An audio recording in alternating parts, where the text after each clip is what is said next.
Setiap hari kita azamkan harus ada kebaikan yang bertambah. Ya, bertambah umur, bertambah kebaikan, bukan malah bertambah keburukan atau kemaksiatan. Naudzubillah, summa naudzubillah.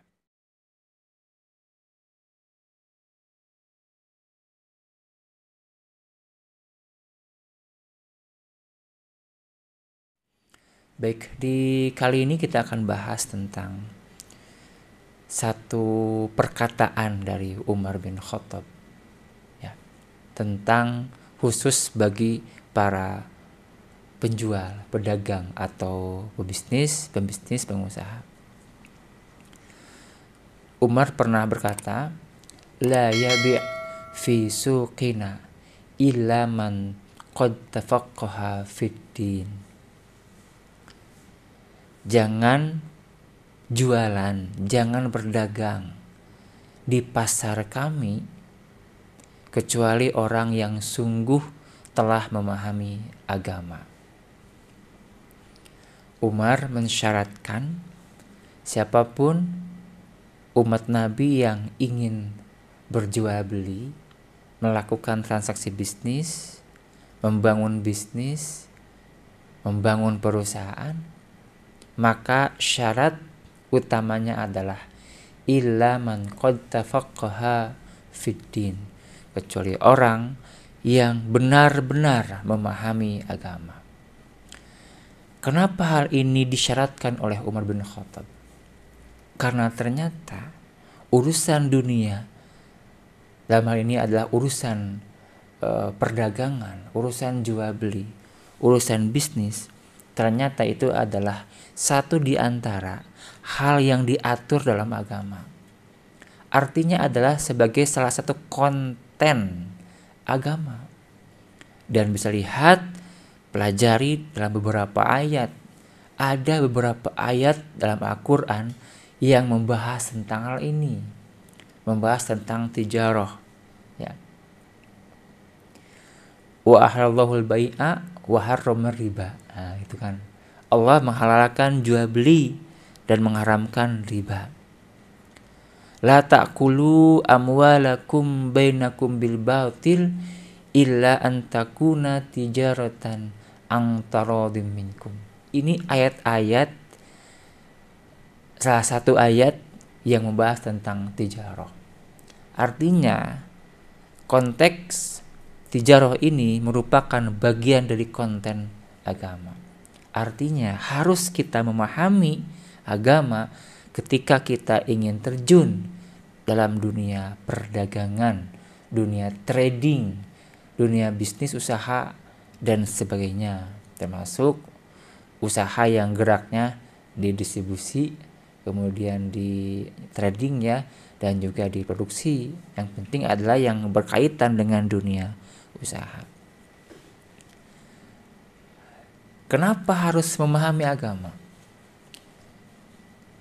Kalau urusan usaha ini termasuk bagian dari konten agama, berarti nanti akan ada hisaban.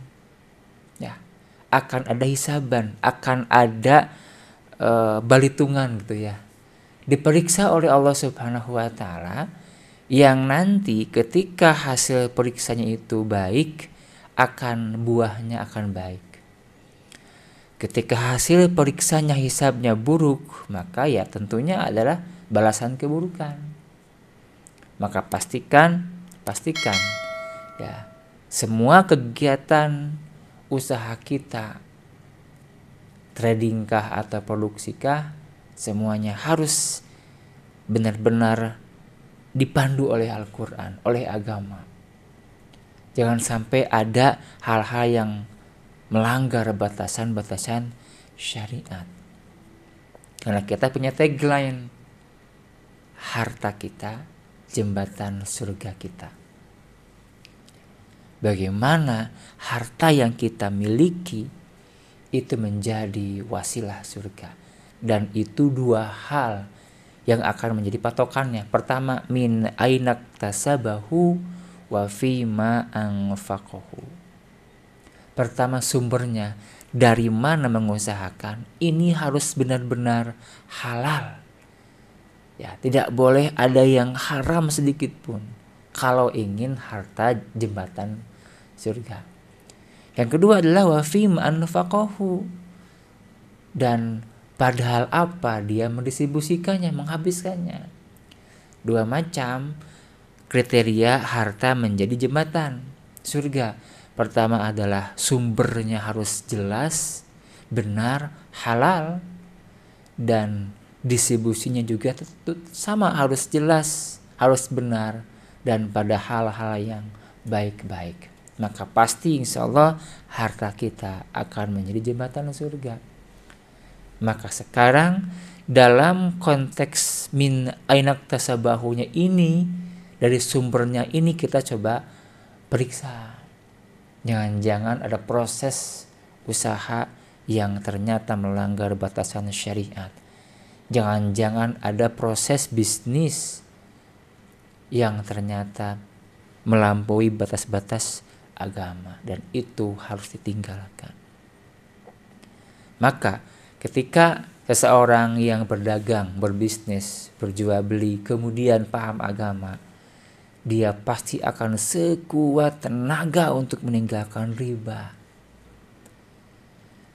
Dia akan benar-benar meninggalkan pelanggaran, tidak akan menipu, tidak akan memanipulasi, tidak akan mengurangi takaran-takaran, tidak akan mendolimi pelanggan, akan saling memudahkan dalam proses transaksi jual beli. Kenapa? Karena ternyata di balik memudahkan customer itu ada rahmat yang Allah siapkan.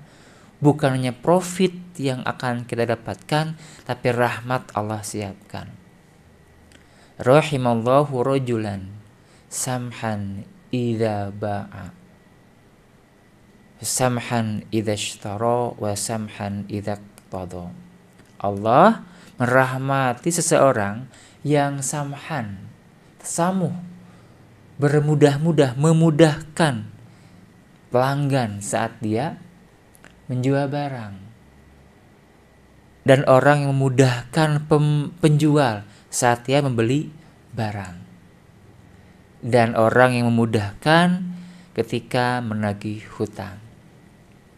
Jadi antara pedagang pembeli harus saling memudahkan agar mendapatkan rahmat.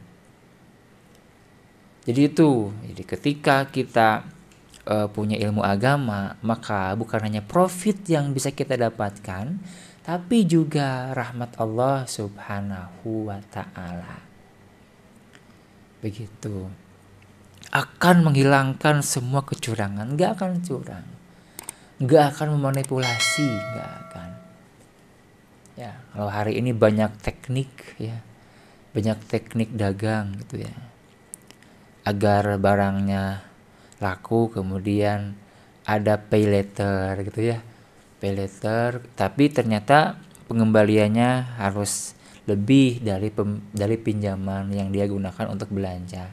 Ini termasuk kan riba juga. Riba itu ya hukumnya haram. Ya, Allah telah menjelaskan wa ahallallahu al-bai'a wa harrama riba.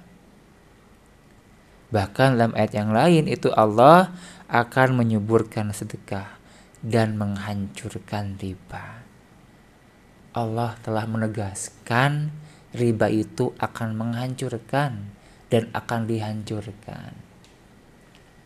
Maka hati-hati ketika kita terjerumus dengan sengaja kepada riba, itu pelan-pelan bisa saja akan hadir kehancuran dalam kehidupan.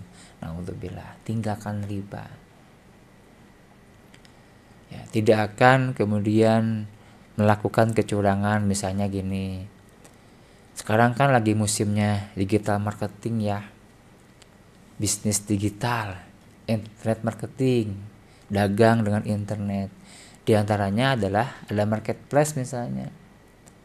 Nah, untuk mendapatkan rating ya, review terbaik, mendapatkan bintang yang cukup banyak, kemudian melakukanlah teknik fake order atau fake checkout, ya, order yang palsu. Ya, jadi si tim menggunakan akun-akun buatan untuk menciptakan sensasi atau kesan, wah tokonya laku keras, penjualannya banyak, bintangnya banyak, reviewnya bagus-bagus, padahal itu adalah palsu, fake order, fake checkout. Ini harus dihindari.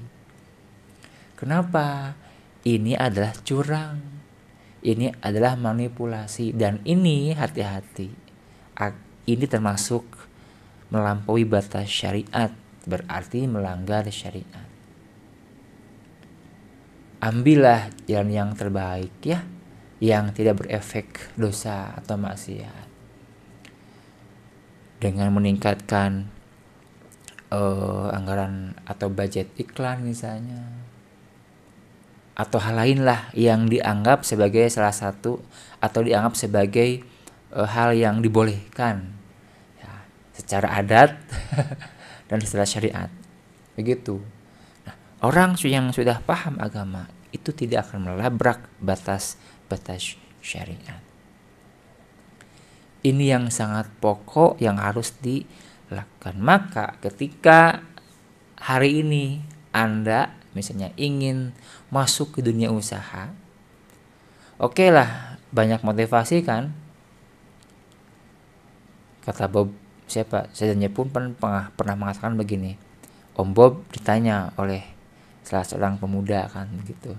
Om Bob, bisnis apa yang paling bagus? Jawabannya adalah bisnis yang segera dibuka. Jangan ditanyakan terus. Betul kan? Kalau kita mau usaha, hajar aja langsung. Ya, jangan banyak pertimbangan, yang banyak pikiran gitu ya. Nanti kalau sudah terjun, sudah buka, kemudian belajar. Oke, itu kita aplikasikan, tapi jangan juga kemudian melupakan ilmu bimbingan gitu ya. Maksudnya bimbingan agama ini.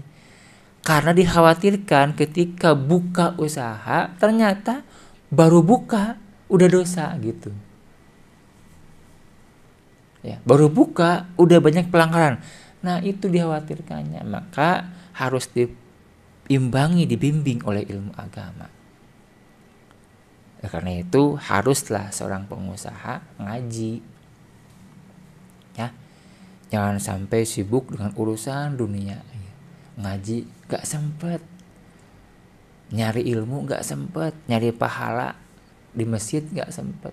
Ngaji biar tahu bagaimana agama kemudian mengatur tentang urusan dunianya itu. Kalau toh ternyata gak ada waktu, ya silakan diatur bagaimana caranya para pengusaha bisa ngederes ngaji Quran, terutama yang terkait dengan dengan urusan usahanya, bisnisnya.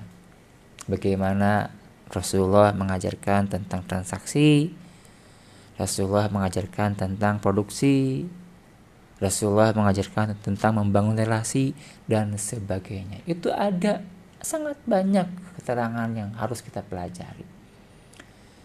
Itu.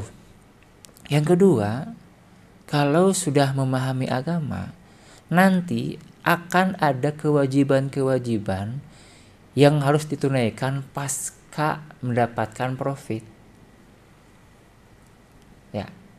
Apa? Misalnya adalah zakat dan infak. Walaupun sebenarnya zakat itu masuknya ke proses, ya. Karena Rasulullah SAW ya'muruna an nukhrij shadaqah minal ladzi nu'iddu lil bai'i. Rasulullah SAW memerintahkan kami untuk mengeluarkan zakat dari apa-apa yang disiapkan untuk dijual. Sesuatu yang kita siapkan dijual, apa itu? Produk. Artinya adalah dari modal. Ya. Zakat dari modal, berarti dalam proses masuknya kan, walaupun nanti dibayarnya setelah proses beres, setelah jual beli selesai, profit didapatkan. Nah, Karena banyak hari ini, mohon maaf, para pengusaha pertama yang kurang sadar zakat. Zakat itu ya nggak dia sadari sebagai sebuah kewajiban. Atau yang kedua, dia sadar zakat tapi zakatnya belum benar, masih ngasal. Yang penting keluar uang lah zakat, udah selesai. Itu padahal kalau kita telaah, zakat dalam Quran itu salah satu bahasanya adalah sedekah. Khudz min amwalihim shadaqatan. Zakat ini oleh Quran terkadang dibahasakan dengan sedekatan. Lihat, sedekatan ini dari bahasa Arab, dari kata soduko.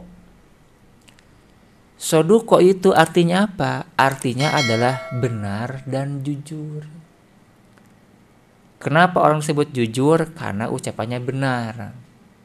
Dalam arti ketika kita akan berzakat harus benar dan harus jujur perhitungannya. Benar ngitungnya, benar prosentasenya, benar database harta wajib zakatnya, dan jujur ya dalam menghitungnya. Ini zakat. Kenapa sedekatan? Sedekatan dari kalimatnya karena filosofisnya harus benar dan jujur. Dan sekarang tak sedikit pengusaha yang zakatnya kurang benar.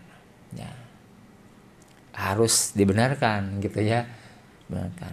Ya, karena itu kalau sudah memahami agama, mempelajari tentang zakat, infak, sedekah, insya Allah tidak akan ada yang salah lagi dalam berzakat. Gitu ya. Harus benar-benar mengeluarkan zakatnya dengan benar. Gitu. Karena ternyata zakat itu bukan hanya kewajiban, tapi efek sosialnya bisa memecahkan problem sosial. Di antaranya adalah problem ekonomi keumatan. Gitu ya. Jadi kalau sudah paham agama, insya Allah pasti akan merawat zakatnya dengan benar. Nah, setelah berzakat, berinfak. Ya, berinfak gitu. Jadi jangan hanya cukup dengan zakat. Udahlah, karena zakat saya itu jumlahnya ratusan juta, bahkan miliaran gitu ya. Banyak masyarakat yang terbantu dengan zakat saya, udah selesai. Enggak, infak harus tetap dimaksimalkan. Bahkan infak itu bisa saja lebih besar ketimbang zakat.